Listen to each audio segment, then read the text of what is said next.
اعوذ باللہ من الشیطان الرجیم بسم اللہ الرحمن الرحیم رب یسر ولا تعسر وتمم بالخیر انکا علی کل شیء قدیر۔ سامعین محترم، موالیان حیدر کرار، خداوند متعال نے انسان کی ہدایت کے لیے، خداوند متعال نے انسان کی فلاح و نجات کے لیے ایک آئین کو مقرر کیا، اور اس آئین کو تبلیغ کرنے کے لیے انبیاء کا سہارا لیا، اور پھر اس تبلیغ شدہ آئین کو محفوظ کرنے کے لیے ائمہ کا سہارا لیا۔ بس خدا کا آئین نبی کے ذریعے سے ہم تک پہنچا ہے، اور اس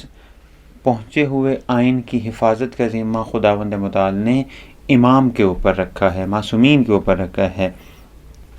وہ آئین کے جو ہم تک پہنچا ہے وہ قرآن کی شکل میں ہے، اسلام کی شکل میں ہے۔ جس ہستی نے ہم تک پہنچایا ہے وہ نبی اکرم صلی اللہ علیہ وآلہ وسلم ہیں، اور جن ہستیوں نے اس آئین کی حفاظت کی وہ ائمہ معصومین ہیں۔ فرق نہیں کرتا وہ امام علی ہوں، فرق نہیں کرتا وہ امام حسن ہوں، فرق نہیں کرتا وہ امام حسین ہوں۔ وہ آئین کے جو خداوند متعال نے رسول اکرم صلی اللہ علیہ وآلہ وسلم کے ذریعے سے ہم تک پہنچایا، اس آئین کو پھیلانے کے بعد اس آئین کی حفاظت بہت ہی مشکل ایک امر تھا کہ جو معصومین نے احسن طریقے سے اپنایا، جس کی وجہ سے امام علی علیہ السلام کو شہید کیا گیا، جس کی وجہ سے امام حسن علیہ السلام کو صلح پہ مجبور کیا گیا، جس کی وجہ سے امام حسین علیہ السلام نے ایسا رستہ اختیار کیا تاکہ وہ آئین باقی رہے، اگرچہ حسین کی جان ہی کیوں نہ چلی جائے۔ وہ آئین کے جو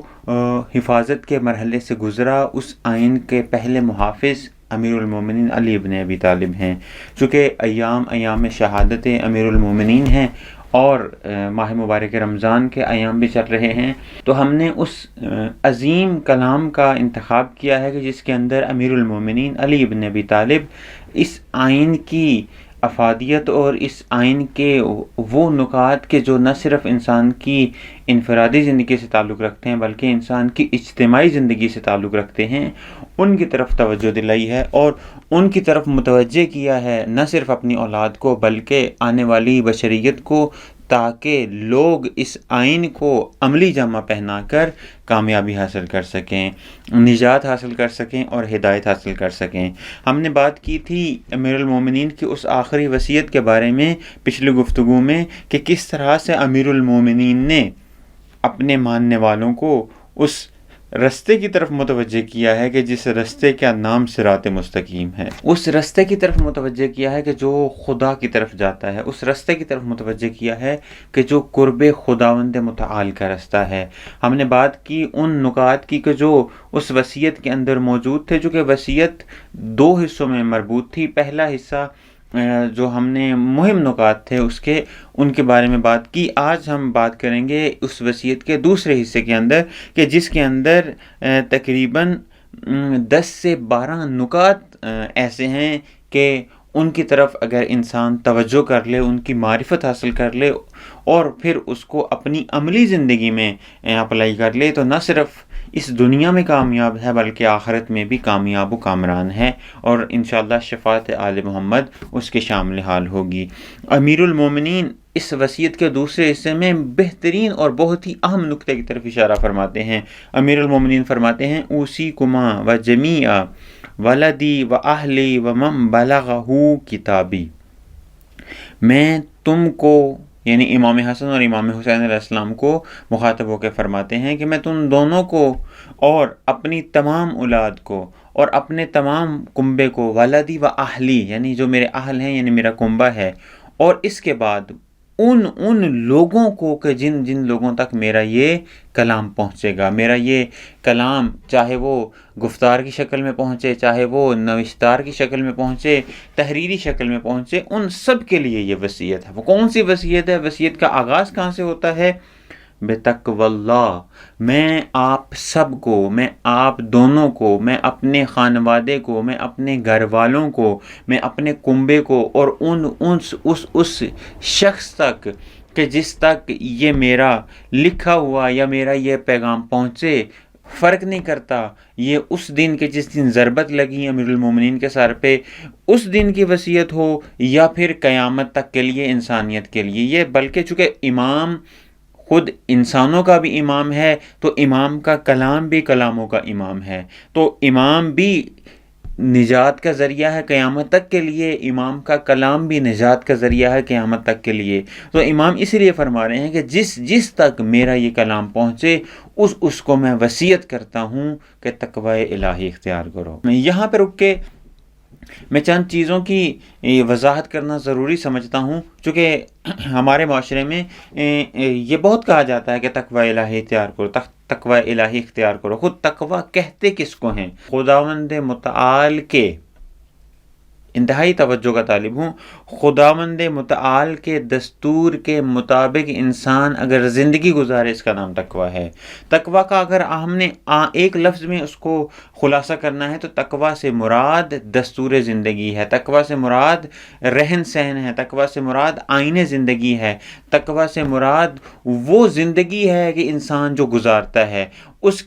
وہ زندگی ہے کہ جس دستور کے اوپر وہ گزارے گا وہ تقوی ہوگا۔ اگر وہ خدا کے دستورات کے مطابق زندگی گزارے گا تو تقوی الہی اختیار کیے ہوئے ہے۔ اگر وہ خدا کے علاوہ کسی اور دستور کے اوپر زندگی گزار رہا ہے تو وہ اس دستور کے مطابق زندگی گزار رہا ہے، اس کے مطابق اس کو کیا جائے گا۔ آسان الفاظ میں دوبارہ عرض کر دوں، انسان کے رہن سہن کے لیے، انسان کی زندگی کے لیے، انسان کو معاشرت کرنے کے لیے، انسان کو سوسائٹی کے اندر، کمیونٹی کے اندر سوشل لائف کو اور انڈیویجول لائف کو سپینڈ کرنے کے لیے، اس کو منظم کرنے کے لیے جن دستورات کی ضرورت پڑتی ہے اس دستور کا نام تقوی ہے۔ یعنی تقوی یعنی انسان کا رہن سہن، تقوی یعنی آئین زندگی، تقوی یعنی ضابطہ حیات، کس طریقے سے، کس دستور کے مطابق انسان نے اپنی زندگی کو موٹیویٹ کرنا ہے، اپنی زندگی کو مینیج کرنا ہے، اور اس مینیج ہوئی زندگی کو آگے لے کے بڑھنا ہے۔ وہ انفرادی زندگی ہو یا اجتماعی زندگی ہو، وہ انڈیویجول زندگی ہو یا سوشل زندگی ہو، فرق نہیں کرتا۔ بس ایک ضابطہ حیات ہے کہ جو خداوند متعال کی طرف سے انسانوں کے شامل حال ہے، قرآن کی شکل میں، اسلام کی شکل میں، دستورات الہی کی شکل میں، نبی کی شکل میں، امام کی شکل میں۔ انسان نے اس دستور کو، اس ضابطہ حیات کو اپنی عملی زندگی میں لاگو کرنا ہے، اس کا نام تقوی ہے۔ سب سے پہلے میں تقوی کے ان موارد کے اوپر بات کروں گا، فقط فہرست میں عرض کروں گا تاکہ انسان کو معلوم ہو کہ یہ جو ضابطہ حیات ہے، یہ جو ضابطہ زندگی ہے انسان کا، اس کا تعلق کس شعبے سے ہے، اس کا تعلق آیا وسیع ہے یا اس کا تعلق فقط بہت کنجسٹڈ ہے، کم ہے۔ تقوی کے بہت سارے موارد ہیں۔ سب سے پہلے تقوی کا موارد یہ ہے کہ خداوند متعال کی نسبت انسان کا رویہ، انسان کا ضابطہ حیات، انسان کا رہن سہن کیسا ہے۔ میں پہلے عرض کر چکا ہوں کہ تقوی سے مراد انسان کا رہن سہن، انسان کی زندگی کا طور طریقہ، انسان کا دستور آئین حیات، انسان کا ضابطہ حیات۔ اب یہ حیات خدا کی نسبت کس طرح سے ہے، یہ ضابطہ حیات جہنم کی نسبت کس طرح سے ہے۔ اب میں یہاں پہ اگر یہ لفظ تقوی استعمال کر رہا ہوں تو اس کا مطلب یہ ہے کہ ضابطہ حیات، تقوی خدا کی نسبت کس طریقے سے ہے، تقوی جہنم کی نسبت کس طریقے سے ہے، تقوی جنت کی نسبت کس طریقے سے ہے، تقوی قیامت کی نسبت کس طریقے سے ہے، تقوی امتحان الہی کو لے کر کس طریقے سے ہے، تقوی جب کوئی ہمارے اوپر احسان کرتا ہے یا ہم کسی کے اوپر احسان کرتے ہیں تو کس طریقے سے ہے، تقوی ہمارے معاملات اور تجارت جو ہم کرتے ہیں، ہم مال حلال کسب کرتے ہیں، حاصل کرتے ہیں، اس کے مطابق اس کی نسبت تقوی کا کیا عمل دخل ہے، تقوی کا تعلق ہماری انفرادی زندگی سے کس طرح کا ہے، تقوی کا تعلق ہماری اجتماعی زندگی سے کس طرح کا ہے۔ میں اگر اپنے فرزند سے، اپنی اولاد سے کوئی رابطہ طے کرنا چاہوں تو اس میں تقوی کا کتنا عمل دخل ہے، تقوی کا عمل دخل کہ میرا تعلق رشتہ داروں سے کیسا ہے، اس میں کس طرح کا ہے، تقوی کا تعلق کہ میں گھر میں کس طرح سے زندگی بسر کر رہا ہوں کس طریقے سے ہے، تقوی سے مراد یعنی میرا تعلق میرے خاندان والوں سے کس طریقے سے ہے، تقوی کا تعلق جو میں انفاق کرتا ہوں اس کے مطابق کس طریقے سے ہے، تقوی کا تعلق وہ کہ جو میں یتیموں سے سلوک کرتا ہوں وہ کس طریقے سے ہے، تقوی کا تعلق میں مشرکین سے کس طریقے سے پیش آتا ہوں، تقوی کا تعلق میں دشمنوں سے کس طریقے سے پیش آتا ہوں، ان تمام امور میں تقوی کا عمل دخل ہے۔ فرق صرف اتنا ہے کہ آپ نے یہ دیکھنا ہے کہ ان تمام امور میں میرا تعلق تقوی کی نسبت ان تمام چیزوں کے ساتھ کس طریقے سے ہے۔ اس کے بعد ہم آ جائیں کہ اگر انسان اپنی زندگی میں تقوی کو پیدا کر لے، یعنی اپنی زندگی خدا کے بتائے ہوئے دستورات کے اوپر گامزن کر لے، ان دستورات کو اپنی عملی زندگی میں اپلائی کر لے، تو ان کے اثرات کیا ہوتے ہیں۔ تقوی کا سب سے پہلا اثر یہ ہے کہ انسان کے نزدیک وہ شخص کے جو عزیز ہے، وہ شخص کے جو عزت دار ہے، جو عزت کا حق رکھتا ہے، حقدار ہے عزت کا، اس کے مطابق اس کے مقابل انسان اس کی عزت کرتا ہے، انسان کی عزت نفس میں بھی اضافہ ہوتا ہے اور انسان اس کو بھی عزیز سمجھتا ہے۔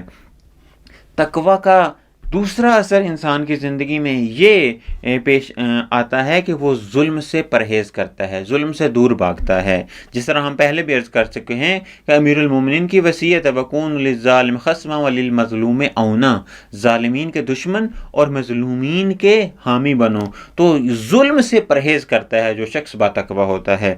والدین کی فرما برداری، یہ تقوی کا سب سے بہترین اثر ہے کہ انسان والدین کا فرما بردار بنتا ہے۔ تقوی کا ایک اور اثر یہ ہے کہ انسان حرام سے بچتا ہے، چونکہ ایک سپر ہے، ایک حدود ہے خداوند متعال کی طرف سے انسان کے لیے بنائی ہوئی، تو ان حدود کے مطابق ان کے اندر ہی رہتا ہے، حرام سے بچتا ہے۔ تقوی کا ایک اثر یہ ہے کہ انسان دنیا کے پیچھے نہیں بھاگتا۔ ہم پہلے حصے میں دنیا کے ساتھ کس طرح کا رابطہ ہے بیان کر چکے ہیں، آپ اس کی طرف مراجعہ کر سکتے ہیں۔ تقوی کا ایک اثر یہ ہے کہ انسان جھوٹی قسمیں نہیں کھاتا۔ تقوی کا ایک اثر یہ ہے کہ انسان کی زبان پاک رہتی ہے، ان الفاظ کو، اس زبان کو استعمال نہیں کرتا کہ جو ایک مومن، ایک مسلمان کے شایان شان نہیں، اپنی زبان کو غلیظ نہیں کرتا۔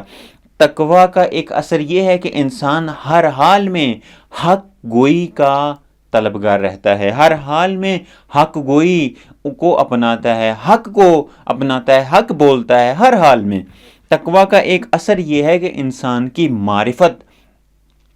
میں اضافہ ہوتا ہے، اور جب ایک شخص کی معرفت میں اضافہ ہو جائے تو لا محالہ اس کا عمل بھی اس معرفت کے مطابق ہوتا ہے، اس کے عمل میں بھی بہتری آتی ہے، اس کا عمل بھی وہ عمل کہلاتا ہے کہ جس کو عمل صالح سے تعبیر کیا جاتا ہے۔ اب یہاں پہ دیکھیے امیر المومنین علی ابن ابی طالب نے یہ جو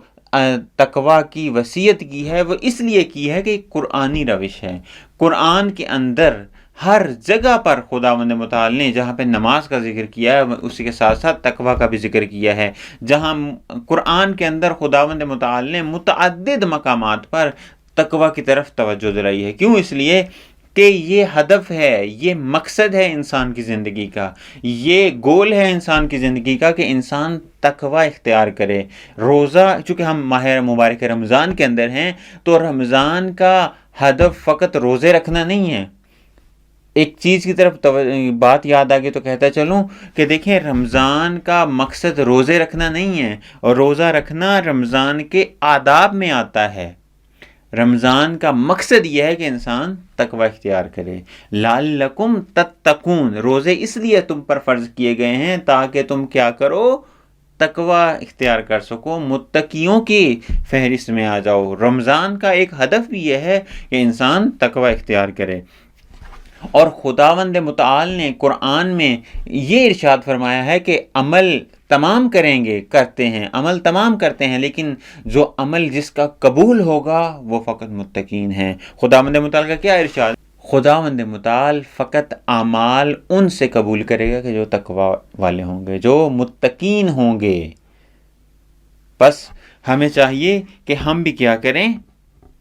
اپنے آپ کو تقوی کا عادی بنائیں، اپنے اندر اپنی زندگی میں تقوی کو اختیار کریں، اپنی زندگی میں تقوی کو لے کے آئیں، تاکہ ہمارا شمار بھی ان افراد میں ہو کہ جو خداوند متعال کے برگزیدہ بندے ہیں، جو خداوند متعال سے ڈرتے ہیں، جو خداوند متعال کا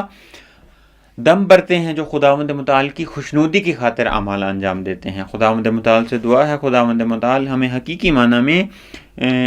انبیاء، ائمہ، معصومین کی معرفت حاصل کر کے اس معرفت کے مطابق عمل کی توفیق عطا فرمائے۔ والسلام علیکم ورحمۃ اللہ وبرکاتہ۔